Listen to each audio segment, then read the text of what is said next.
Hello guys, welcome to my channel. हमारा आज का टॉपिक है द ह्यूमन डाइजेस्टिव सिस्टम। सबसे पहले हम इसका डायग्राम को लेबल करना सीखते हैं, क्योंकि साइंस में डायग्राम बहुत ज़्यादा इंपॉर्टेंट होता है। अगर आप डायग्राम सीख जाते हो तो पूरा टॉपिक एक मक्खन की तरह हमको आसानी से समझ में आ जाता है। तो सबसे पहले हम क्या करते हैं, डायग्राम को समझते हैं, डायग्राम को लेबल करना सीखते हैं। इधर देखो, जो हमारा ये वाला हिस्सा है ना, इसे हम कहते हैं माउथ। जो ये आपको एक ट्यूब सा दिख रहा है ना, पाइप सा, इसे हम कहते हैं ईसोफेगस और फूड पाइप। फिर देखो यहाँ से ये वाला हिस्सा, इसे हम कहते हैं लिवर। ये हिस्सा इसे हम कहते हैं स्टमक। आपको नीचे दिख रहा है ना एक लीफ जैसा स्ट्रक्चर, इसे हम कहते हैं पेनक्रियाज। ये अंदर वाला ये हिस्सा इसे कहते हैं स्मॉल इंटेस्टाइन। बाहर वाले हिस्से को हम कहते हैं लार्ज इंटेस्टाइन। और जो ये दिख रहा है नीचे वाला हिस्सा, इसे कहते हैं हम एनस। तो ये तो रहा हमारा डायग्राम। अब देखो, सबसे जो मेन फंक्शन होता है डाइजेस्टिव सिस्टम का, वो क्या होता है, हम पढ़ ही क्यों रहे हैं इसके बारे में। तो होता क्या है, जो हमारा डाइजेस्टिव सिस्टम होता है, हम खाना खाते हैं तो हमारी बॉडी एज इट इज़ उस खाने को यूज़ नहीं कर सकती है। हम खाना खाते हैं कॉम्प्लेक्स फॉर्म में, और जो हमारा डाइजेस्टिव सिस्टम होता है वो हमारे खाने को कॉम्प्लेक्स फॉर्म से सिंपलर फॉर्म में कन्वर्ट करता है। लिखा भी ये हुआ है, देखो यहाँ पे कह रहा है function of digestive system to break down food from complex form to simpler form. जो हमारा खाना होता है उसे कॉम्प्लेक्स फॉर्म से सिंपलर फॉर्म में कन्वर्ट करता है, so that it can be used up by all body cells, ताकि जो हमारे बॉडी में जो सेल्स हैं उसे वो आसानी से यूज़ कर पाएँ, और जो भी उनका फंक्शन है, वेरियस फंक्शन, उसे वो ईजिली परफॉर्म कर पाएँ। ठीक है, अब मेरी बात सुनो, अगर आपने इस डायग्राम को ध्यान से देखा होगा तो आपने एक चीज़ नोटिस करी होगी कि जो डाइजेस्टिव सिस्टम होता है, इसमें जितने भी ऑर्गन्स होते हैं वो सारे एक सिंगल ट्यूब से कनेक्टेड होते हैं। जैसे देखो यहाँ पे माउथ, फिर देखो यहाँ से stomach, pancreas, small intestine, large intestine होते हुए सब कुछ हमारा एक सिंगल ट्यूब से कनेक्टेड है। और इस ट्यूब को हम क्या कहते हैं, इस ट्यूब का नाम होता है एलिमेंट्री कैनाल। ठीक है, अब जो एलिमेंट्री कैनाल होता है वो 9 मीटर लॉन्ग होता है। और जो एलिमेंट्री कैनाल होता है, इससे जो भी ऑर्गन्स जुड़े हुए होते हैं, इनकी एक खास बात होती है कि ये इनके जो मसल्स होते हैं ना, वो कॉन्ट्रैक्ट करते हैं। अब कॉन्ट्रैक्ट करने के कारण से क्या होता है कि जब मसल्स कॉन्ट्रैक्ट कर रहे होते हैं तो उसके अंदर जो फूड प्रेजेंट होता है ना, वो उसको पुश मिलता है, वो उसको क्या मिलता है, एक पुश मिलता है, जिसके कारण से जो फूड होता है हमारा वो आगे की तरफ मूव करता है। ठीक है, अब हम इसकी डेफिनेशन पढ़ते हैं इसके बारे में ओवरऑल, कि all organs connected by a single tube. कि जो डाइजेस्टिव सिस्टम होता है उसमें जितने भी ऑर्गन्स होते हैं वो एक सिंगल ट्यूब से कनेक्टेड होते हैं, और उस ट्यूब को हम क्या कहते हैं, एलिमेंट्री कैनाल कहते हैं। और उसको हम कॉमनली गट्स भी कहते हैं, जो कि 9 मीटर लॉन्ग होता है। आगे पढ़ते हैं जो फंक्शन, कि मसल्स लाइनिंग कॉन्ट्रैक्ट रिदमिकली। जो इसकी मसल्स होते हैं, जो ऑर्गन्स उस ट्यूब से कनेक्टेड हैं, वो जो मसल्स होते हैं वो रिदमिकली कॉन्ट्रैक्ट कर रहे होते हैं। और कॉन्ट्रैक्ट करने से क्या होता है, जो इसके अंदर जो खाना प्रेजेंट होता है उसको पुश मिलता है और वो आगे की तरफ जाते हैं। And this movement is called peristaltic movement. बहुत इंपॉर्टेंट है कि, और जो ये मसल्स लगातार मूव कर रहे होते हैं, मूवमेंट जो आ रही होती है, कॉन्ट्रैक्ट जो कर रहे होते हैं, इस कॉन्ट्रैक्शन वाले मूवमेंट को क्या कहते हैं, हम पेरिस्टाल्टिक मूवमेंट कहते हैं। ठीक है, अब देखो, अब इसके बाद ये पूरा टॉपिक कंप्लीट करने के बाद अब हम पढ़ेंगे जो हमारा ये एलिमेंट्री कैनाल है ना, इसका फर्स्ट पार्ट, जो कि हमारा क्या है, माउथ। हम जो जितने भी पार्ट्स आते हैं ना डाइजेस्टिव सिस्टम में, उसको हम जितने भी पार्ट्स उसके अंदर, उसको हम बहुत ही डिटेल से पढ़ेंगे। सबसे पहला पार्ट्स हमारा क्या है, माउथ। जब हम खाना खाते हैं सबसे पहले स्टार्ट कहाँ से करते हैं, मुंह से स्टार्ट करते हैं ना। तो आपके एग्जाम में कभी कभी क्वेश्चन आता है, इंपॉर्टेंट भी है, कि जो खाने का डाइजेशन होता है वो स्टार्ट कहाँ से होता है। तो बहुत सारे बच्चे समझते हैं कि पेट से। नहीं, देखो वो आंसर आपका गलत हो जाएगा। सबसे पहले डाइजेशन स्टार्ट कैसे होता है, जैसे हम अपने खाने की फर्स्ट बाइट अपने मुंह में डालते हैं और दांत उसको चबाना स्टार्ट करते हैं, हमारा डाइजेशन हमारे माउथ से ही स्टार्ट हो जाता है। ठीक है, अब देखो माउथ के बारे में पढ़ेंगे। माउथ पे हम बेसिकली उसको हम 3 पार्ट्स में डिवाइड कर देते हैं। जो पहला 2 पार्ट्स है उसके बारे में आपने सुना ही होगा, टीथ और हमारा टंग। लेकिन जो थर्ड पार्ट है, सलाइवरी ग्लैंड, उसके बारे में शायद आपने पहले हो सकता है ना सुना हो, तो आज हम उसके बारे में पढ़ेंगे। और क्योंकि वो टॉपिक नया है इसलिए आपको उसे ध्यान से पढ़ना पड़ेगा।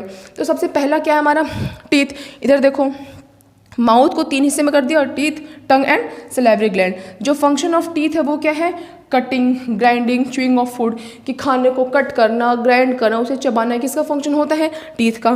टंग का क्या फंक्शन होता है, जो हमारे टंग पे वेरियस टेस्ट बड्स प्रेजेंट होते हैं, वो क्या करते हैं, आप जो स्वादिष्ट सा खाना खाते हैं उसको बताते हैं। कभी कभी बुरा खाना भी खाते हैं, बताते हैं कि खाना अच्छा है, बुरा है, खट्टा है, मीठा है, तीखा है। ये सब कौन बताता है, हमारे टंग्स। अब आता है हमारा कौन, सलाइवरी ग्लैंड, देखो इसमें क्या होता है, हमारा जो माउथ होता है, हमारे माउथ में सलाइवरी ग्लैंड्स प्रेजेंट होते हैं, जिनका फंक्शन क्या होता है, वो क्या करते हैं, वो एंजाइम सेक्रेट करते हैं। अब एंजाइम्स के बारे में अगर हम थोड़ा सा बात कर लें तो देखो होता है कि हम खाना खाते हैं, खाने में डिफरेंट डिफरेंट न्यूट्रिएंट्स होते हैं, जैसे कि प्रोटीन्स, कार्बोहाइड्रेट्स, तो ये सब जो होते हैं तो हम डाइजेस्टिव सिस्टम में जितने भी ऑर्गन्स होते हैं वो सब डिफरेंट डिफरेंट न्यूट्रिएंट्स को डाइजेस्ट करते हैं, और जिसके लिए वो डिफरेंट डिफरेंट एंजाइम्स सेक्रेट्स करते हैं। तो हमारे माउथ में क्या प्रेजेंट होता है, सलाइवरी ग्लैंड, जो कि कौन सा एंजाइम रिलीज करता है, सलाइवरी एमिलेज। आप इसको बहुत अच्छे से याद कर लेना, ये एग्जाम में हमेशा आता है कि जो सलाइवरी ग्लैंड होता है वो कौन सा एंजाइम सेक्रेट करता है। तो आप लिखोगे सलाइवरी ग्लैंड सलाइवरी एमिलेज, देखो मैंने यहाँ लिखा है सलाइवरी एमिलेज नाम का एंजाइम सेक्रेट करता है। वो करता क्या है, देखो इधर लिखा हुआ है, function of salivary gland, it secretes an enzymes salivary amylase, कि जो सलाइवरी ग्लैंड होता है वो एक एंजाइम सेक्रेट करता है जिसका नाम क्या होता है, salivary amylase, which act on starch a form of carbohydrate and convert it into simple sugar, कि जो कि स्टार्च पर एक्ट करता है और स्टार्च को सिंपल शुगर में कन्वर्ट करता है। ठीक है, अब देखो उसके बाद क्या हुआ, खाना अभी मुंह में था, मुंह में टीथ ने अपना फंक्शन परफॉर्म किया, टंग ने फंक्शन अपना परफॉर्म किया, हमारी सलाइवरी ग्लैंड ने अपना फंक्शन परफॉर्म किया। और उसके बाद से खाना कहाँ आएगा, हमारे फूड पाइप पे, जो कि हमारा क्या है, खाने का सेकेंड पार्ट। अब हम किसके बारे में पढ़ेंगे, फूड पाइप के बारे में। सो स्टूडेंट्स स्टार्ट करते हैं हम अपने फूड पाइप से। देखो जो फूड पाइप होता है उसका ऐसा कुछ कॉम्प्लेक्स रोल नहीं होता है, क्योंकि देखो फूड पाइप बेसिकली काम क्या करता है, खाना हमने जो मुंह में जो पूरा फंक्शन हुआ उसके बाद से, क्योंकि हमारे यहाँ पे ज़्यादा स्पेस नहीं है ना कि यहाँ पे कुछ डाइजेशन हो सके, तो बेसिकली फूड पाइप करता क्या है कि जो खाना हम मुंह के रास्ते से खा रहे हैं उसे वो लार्जर ऑर्गन जो कि डाइजेस्टिव सिस्टम का है उसके पास तक पहुँचाता है, ताकि वहाँ पे डाइजेशन आसानी से हो सके। तो देखो एकदम फूड पाइप के बारे में पढ़ते हैं कि transfer food from mouth to the large size organ for further digestion to take place, कि जो खाना होता है उसे माउथ से ले जाकर उस ऑर्गन तक पहुंचाता है, आगे की ऑर्गन की तरफ, जहाँ पे डाइजेशन हमारा आसानी से हो सके। ठीक है, अब देखो उसने खाने को कहाँ पहुंचाया, कहाँ पे, हमारे स्टमक पे। देखो फूड पाइप आया कहाँ पे, खुल गया ये स्टमक के पास। ठीक है, देखो स्टमक की खास बात होती है कि जब उसके अंदर खाना आता है तो उसका साइज़ बढ़ जाता है। कभी कभी होता है ना कि जब हम ज़्यादा खाना खा लेते हैं तो हम कहते हैं कि हमारा पेट क्या हो गया है, फूल गया है, क्योंकि जो स्टमक होता है वो अपना साइज़ को इनलार्ज कर देता है। ठीक है, अब देखो स्टमक के बारे में पढ़ते हैं कि एक्सपेंड ऑन रिसीविंग फूड, कि अभी मैंने कहा कि जो स्टमक होता है वो क्या होता है, खाना उसके अंदर जाते ही उसका साइज़ बड़ा हो जाता है। ठीक है, 3 glands present on the wall of stomach. ठीक है, बहुत इंपॉर्टेंट है कि जो हमारा स्टमक होता है उसके ऊपर जो उसकी वॉल होती है वहाँ पे 3 ग्लैंड्स प्रेजेंट होते हैं। ठीक है, अब उन 3 ग्लैंड्स का नाम क्या, उन्हें हम कहते हैं गैस्ट्रिक ग्लैंड्स। क्या नाम होता है उनका, गैस्ट्रिक ग्लैंड्स। मैं आपको एक बात बताऊँ कि जब मैं ये पूरा सिस्टम पढ़ाऊँगी ना तो आप डाइजेशन के साथ साथ जो भी ग्लैंड्स आएंगे ना और जो वो एंजाइम सेक्रेट्स करते हैं उसे आप ज़रूर नोट डाउन कर लेना, क्योंकि एग्जाम में हो ही नहीं सकता कि ये आपसे पूछे ना, इसमें से कुछ ज़रूर पूछा जाएगा आपसे। ठीक है, अब देखो मैंने क्या बताया कि जो हमारा स्टमक होता है उसकी वॉल पे क्या प्रेजेंट होते हैं, ग्लैंड्स, और उन ग्लैंड्स का नाम क्या होता है, गैस्ट्रिक ग्लैंड्स। 3 ग्लैंड्स प्रेजेंट होते हैं और उन्हें क्या कहते हैं हम, गैस्ट्रिक ग्लैंड्स। और वो 3 डिफरेंट टाइप्स के जो लिक्विड्स होते हैं उन्हें सेक्रेट्स करते हैं। देखो क्या क्या, HCl, म्यूकस एंड पेप्सिन। देखो इधर कह रहा है कि gastric glands it produce gastric juices, और ये क्या प्रोड्यूस करता है, गैस्ट्रिक जूसेस प्रोड्यूस करता है। कौन से gastric juices, HCl, mucus and pepsin. अब देखो सबसे पहले तो क्या मैंने लिखा है HCl, बट मैं पढ़ाऊंगी सबसे पहले कि आपको पेप्सिन। क्यों पहले पढ़ा रही हूँ पेप्सिन, अभी देखो समझ में आएगा। देखो जो पेप्सिन होता है वो क्या करता है, it digest protein nutrient. So simple कि जो हमारा पेप्सिन होता है वो क्या करता है, P फॉर पेप्सिन और P फॉर प्रोटीन न्यूट्रिएंट्स। ठीक है, तो वो प्रोटीन न्यूट्रिएंट्स को डाइजेस्ट करता है। और HCl क्या करता है, देखो यहाँ पे मैंने लिखा हुआ है कि it makes the environment in stomach acidic, कि हमारा जो स्टमक होता है उसमें जो खाना हम खाते हैं उसके एनवायरनमेंट क्या बनाता है, वो एसिडिक मीडियम बनाता है। Kills the microbes in the stomach which enter with the food and, कह रहा है कि जो हम खाना खाते हैं अगर उसमें कोई जर्म्स, कोई माइक्रोब्स एंटर हो रखा है तो उसको, क्योंकि इन्वायरमेंट कैसा हो गया है, एसिडिक मीडियम, इसलिए HCl को क्या करता है, मार खत्म कर देता है। ठीक है, फिर तो क्या कह रहा है, and provide a desired acidic medium. यही मेन पॉइंट है, इसीलिए मैंने आपको पेप्सिन पहले पढ़ाया था। And provide a desired acidic medium so that the enzyme pepsin can act on the food, कि जो HCl होता है वो डिज़ायर्ड एसिडिक मीडियम क्रिएट करता है, तभी पेप्सिन उस पर एक्ट कर पाता है। अगर HCl desired acidic medium create नहीं करेगा तो पेप्सिन एंजाइम उसके ऊपर एक्ट नहीं कर पाएंगे। ठीक है, आगे बात समझ में। अब हम पढ़ते हैं म्यूकस, जो कि बहुत बहुत इंपॉर्टेंट और इंटरेस्टिंग पार्ट हम कह सकते हैं। देखो इसमें क्या है, आपको पता ही होगा ना HCl कितना खतरनाक एसिड है। तो अगर HCl हमारे पेट में है तो हमारे पेट को कोई हार्म नहीं होता है क्या? हो जाएगा ना। तो क्या करता है, जो म्यूकस होता है वो स्टमक की लाइनिंग पे होता है, जिसके कारण से जो स्टमक होता है ना उसको प्रोटेक्शन मिलती है, जिसकी वजह से जो हमारा HCl है कहीं हमारे पेट को डाइजेस्ट ना कर दे, इसलिए म्यूकस क्या करता है, उसको प्रोटेक्शन करता है। ठीक है, देखो यहाँ पे लिखा हुआ है कि protect the wall of stomach from getting digested by the HCl acid. So simple. अच्छा देखो स्क्रीनशॉट ले लो इसका, 1 मिनट।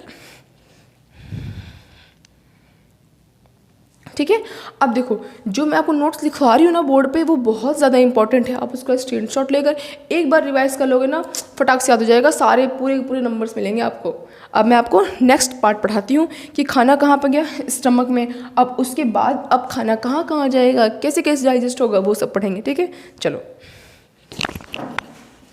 चलो अब हम पढ़ेंगे अपने स्मॉल इंटेस्टाइन के बारे में। सबसे पहले खाना हमने खाया माउथ से, फिर फूड पाइप से, सेकंड नंबर पे आया, थर्ड नंबर पे हमने क्या पढ़ा, स्टमक पढ़ा। अभी हम फोर्थ नंबर पे क्या पढ़ेंगे, अपना स्मॉल इंटेस्टाइन पढ़ेंगे। अभी आप कहोगे मैडम ये लीवर और पेनक्रियास ने छोड़ दिया, हम ये भी पढ़ेंगे, लेकिन ये हमारा main part of the digestive system नहीं है, ये एक हेल्पिंग ऑर्गन है, हम इसे भी पढ़ेंगे। बट पहले अपना हम मेन मुद्दा पढ़ते हैं स्मॉल इंटेस्टाइन, क्योंकि जब हमने स्टमक से खाना कहाँ पर आया, हमारे स्मॉल इंटेस्टाइन में आया। ठीक है, अब देखो स्मॉल इंटेस्टाइन में क्या होता है कि ये बहुत ही ना एक्सट्रीमली कोल्ड शेप में होता है।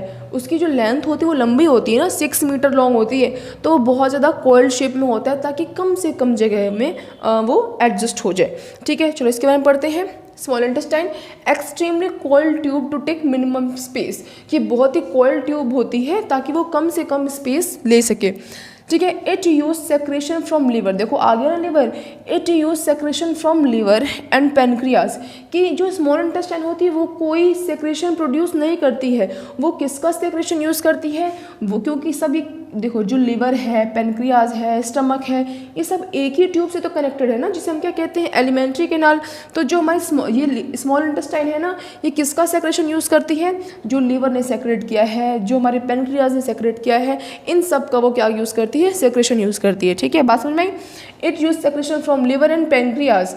ठीक है, इन दोनों चीज़ों का वो क्या यूज़ करती है, सेक्रेशन यूज़ करती है और खाने को डाइजेस्ट करती है। तो वो लिख रहा है कि complete digestion of all nutrients occurs. देखो बहुत इंपॉर्टेंट पॉइंट है कि जो हमारी स्मॉल इंटेस्टाइन होती है ना, वो हम ये कह सकते हैं कि अ साइट ऑफ कंप्लीट डाइजेशन, कि स्मॉल इंटेस्टाइन ही वो जगह है जहाँ पे हमारा खाना पूरी तरीके से क्या होता है, डाइजेस्ट होता है।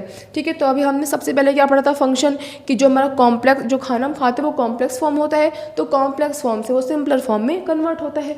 यहाँ पे कुछ कॉम्प्लेक्स फॉर्म देख लेते हैं और ये भी देख लेते हैं कि उनका सिंपलर फॉर्म क्या होता है, इंपॉर्टेंट है, इसलिए आप ध्यान से देखना। देखो हमने प्रोटीन, कार्बोहाइड्रेट, फैट, 3 मेन चीज़ लिए, ये बहुत इंपॉर्टेंट है। ठीक है, तो प्रोटीन किस में कन्वर्ट होता है, अमीनो एसिड में, कार्बोहाइड्रेट ग्लूकोज में, fats fatty acid and glycerol में। ठीक है, दैट्स इट। हमारा स्मॉल इंटेस्टाइन के बारे में हम सिर्फ इतना ही पढ़ेंगे। अब हम आएंगे कहाँ पे, थोड़ा सा पढ़ लेते हैं लीवर और पेनक्रियास के बारे में, जो कि हमारे डाइजेस्टिव सिस्टम का मेन पार्ट नहीं है, वो एक हेल्पिंग ऑर्गन है। देखो यहाँ लिखा हुआ है helping organ of digestive system. ठीक है, लेकिन भले ही हेल्पिंग ऑर्गन है, लेकिन ऐसा नहीं इसको यूँ साइड में ले लेना, इंपॉर्टेंट तो ये भी है बट मेन पार्ट नहीं है। ठीक है, चलो जो हमारा लिवर होता है उसका कलर कैसा होता है, रेडिश ब्राउन कलर का होता है। टेक्सचर कैसा होता है, रबर लाइक होता है। Digest fat using bile juice. ठीक है, ये लीवर क्या डाइजेस्ट करता है, fat.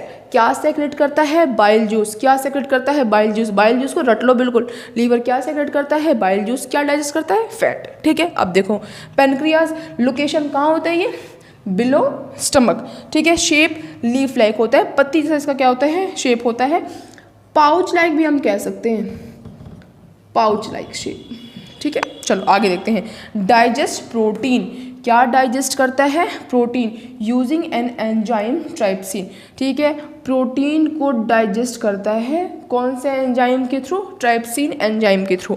And digest emulsified fat. Emulsified fat क्या होता है? एक स्पेशल काइंड का फैट होता है यूजिंग अ लाइपेज एंजाइम। कौन सा एंजाइम? लाइपेज। यानी कि जो हमारा पेनक्रियाज है उसने कौन से दो एंजाइम रिलीज किए? एक हमारा उसने ट्राइप्सिन और एक हमारा लाइपेज। मोस्ट इंपॉर्टेंट, लर्न कर लेना। ठीक है, अब हम आएंगे अपने सबसे बड़े ऑर्गन जो हमारा है, सबसे बड़ा नहीं, लेकिन अब हम आएंगे कहाँ पे? स्मॉल इंटेस्टाइन से खाना कहाँ पे आया? हमारे लार्ज इंटेस्टाइन में। तो अब हम आएंगे अपने कौन से इंटेस्टाइन पे? लार्ज इंटेस्टाइन पे। आप इसका स्क्रीनशॉट ले लो, बहुत इंपॉर्टेंट है। चलो अब हम पढ़ते हैं अपने लार्ज इंटेस्टाइन के बारे में। और स्टूडेंट्स, अगर आपको वीडियो इन्फॉर्मेटिव लग रही होगी, हो सकती है थोड़ी सी लेंदी हो, लेकिन सब कुछ आपका पूरा डाउट यहाँ पे क्लियर हो जाएगा, कुछ भी नहीं बचेगा। तो अगर वीडियो इन्फॉर्मेटिव लग रही है, अच्छी लग रही है, यहाँ तक आए हो, तो वीडियो को लाइक ज़रूर करना। अब पढ़ते हैं हम अपने लार्ज इंटेस्टाइन से। ठीक है, देखो जो लार्ज इंटेस्टाइन होता है वो क्या होता है? लॉन्ग ट्यूब लाइक स्ट्रक्चर होता है जिसकी लेंथ कितनी होती है? 1.5 मीटर होती है। अगर आपने ध्यान दिया हो तो जो स्मॉल इंटेस्टाइन थी उसका लेंथ कितना था? 6 मीटर, और लार्ज इंटेस्टाइन की लेंथ कितनी है? 1.5 मीटर। तो लार्ज इंटेस्टाइन तो छोटी हो गई ना, लेकिन नाम क्या उसका है? लार्ज, जबकि है कैसी वो? छोटी। तो हम लार्ज इंटेस्टाइन को लार्ज क्यों कहते हैं जबकि उसका लेंथ तो स्मॉल इंटेस्टाइन से छोटा है? तो देखो इसका आंसर है क्योंकि जो ओवरऑल वॉल्यूम होता है लार्ज इंटेस्टाइन का वो स्मॉल इंटेस्टाइन के कंपैरिजन में ज़्यादा होता है, इसलिए हम लार्ज इंटेस्टाइन को लार्ज इंटेस्टाइन कहते हैं। ठीक है, अब देखो होता क्या है? फंक्शन, किसका फंक्शन? लार्ज इंटेस्टाइन का फंक्शन क्या होता है? Any remaining water and salt present in unabsorbed food now get absorbed. कि जो भी बचा खुचा खाना होता है जो कि स्मॉल इंटेस्टाइन ने डाइजेस्ट नहीं करा होता है, वैसे तो सब कुछ कंप्लीट डाइजेशन होता है ना स्मॉल इंटेस्टाइन में, वैसे तो सब कुछ डाइजेस्ट हो जाता है, बट जो कि वाटर सॉल्ट जो कि अभी एब्जॉर्ब नहीं हो पाया है वो लार्ज इंटेस्टाइन अब उसके थ्रू उसके वॉल के थ्रू एब्जॉर्ब हो जाता है। ठीक है, तो अब आपके मन में एक सवाल आना चाहिए, बहुत लाजमी सी बात है कि आखिर ये खाना हमारे सारे बॉडी सेल्स तक जाता कैसे है? सबसे पहले फंक्शन पढ़ा था ना कि डाइजेस्टिव सिस्टम का फंक्शन क्या होता है? कॉम्प्लेक्स फूड को सिंपलर फॉर्म में ब्रेक करना ताकि जो सारे सेल्स हैं उस खाने को वो यूज़ कर पाएँ। तो अब तो खाना हम पढ़ रहे हैं ऐसे डाइजेस्ट हो रहा है, इसको ये डाइजेस्ट कर रहा है, लेकिन एब्जॉर्ब कैसे होगा? सारे बॉडी उसको यूज़ कैसे करेगी? देखो जो हमारी इंटेस्टाइन होती है ना उसके ऊपर विलाई प्रेजेंट होता है, बहुत लोग उसे विली भी कहते हैं, बट विलाई प्रेजेंट होता है। फिंगर लाइक प्रोजेक्शन, उंगलियों जैसा आकार होता है उसका, वो कहाँ प्रेजेंट होती हैं? स्मॉल इंटेस्टाइन और लार्ज इंटेस्टाइन की वॉल पे finger like projection villi present होती हैं, जो कि करते क्या है? वो जो खाना होता है ना स्मॉल इंटेस्टाइन में जब जाता है तो उसको एब्जॉर्ब करके ब्लड वेसल्स तक पहुंचाती हैं। अब क्योंकि ब्लड हमारी पूरी बॉडी में फ्लो होता है तो खाना भी पूरी बॉडी के सेल्स तक पहुंच जाता है। So simple.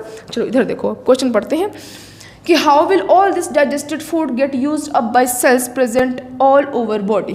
कि जो भी खाना होता है उसको हमारी बॉडी सेल्स कैसे यूज़ करते हैं? उसका आंसर क्या है? थ्रू विलाई, विलाई के थ्रू। शेप कैसा होता है? फिंगर लाइक प्रोजेक्शन होता है। लोकेशन क्या होता है? On wall of small and large intestine, small intestine के और लार्ज इंटेस्टाइन के वॉल पे प्रेजेंट होती है। ठीक है, फंक्शन क्या होता है? Pass all the digested food to the blood vessels. की जो भी डाइजेस्ट करा गया फूड है उसे ब्लड वेसल्स तक पहुंचाती है, फिर ब्लड वेसल्स उसके अंदर ब्लड फ्लो हो रहा होता है, वहाँ से मिक्स होकर पूरी बॉडी में जो खाना है वो पहुंच जाता है। ठीक है, अब आते हैं last part of the alimentary canal which is anus. ये इस हिस्से को हम क्या कहते हैं? एनस। अब हम यहाँ पढ़ते हैं इसके बारे में। Last part of the digestive system contain muscles. कि ये लास्ट पार्ट है और इसके अंदर क्या है? सिर्फ मसल्स है। ठीक है, फंक्शन क्या होता है? Control outlet of the solid waste from body. कि अब जो खाना खाया था उसमें जितने भी ज़रूरी न्यूट्रिएंट्स थे वो तो बॉडी ने एब्जॉर्ब कर लिया ना, अब जो बचा है वो क्या है? वेस्ट है, वो तो हमको चाहिए नहीं, हमारी बॉडी को चाहिए नहीं। तो एनएस क्या करता है? उसको अपनी बॉडी से एक्सट्रैक्ट कर देता है। सो स्टूडेंट्स, ये रहा कंप्लीट डाइजेस्टिव सिस्टम का टॉपिक। मुझे नहीं लगता अब आपको कुछ भी डाउट होगा, लेकिन अगर फिर भी कोई डाउट रह गया है तो आप मुझे कमेंट बॉक्स में मैसेज करके पूछ सकते हैं। और अगर आपको मेरी वीडियो इन्फॉर्मेटिव लगी होगी, अच्छी लगी होगी, तो उसे प्लीज़ लाइक एंड शेयर ज़रूर करें और ऐसे और अपडेट्स के लिए मेरे चैनल को सब्सक्राइब ज़रूर करें। That's all, bye bye guys.